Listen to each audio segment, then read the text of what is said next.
Onko Leila sinulle syntynyt käsitystä siitä, mihin sä täältä menet?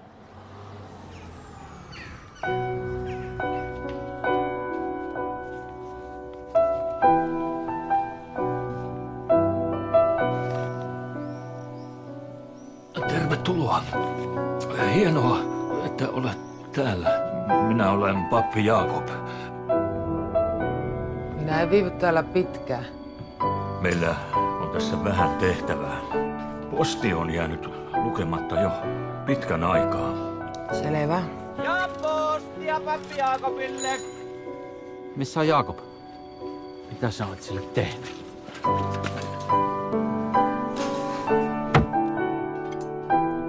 En minä voi täältä mihinkään lähteä.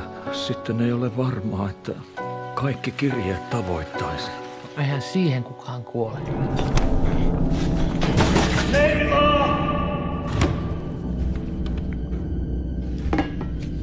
Minullekin sinä anoit armahdusta ihan vaan sen takia, että saisit pelastelua. Ajattelin, että minä teen tämän häntä varten. Eikä olikin päinvastoin.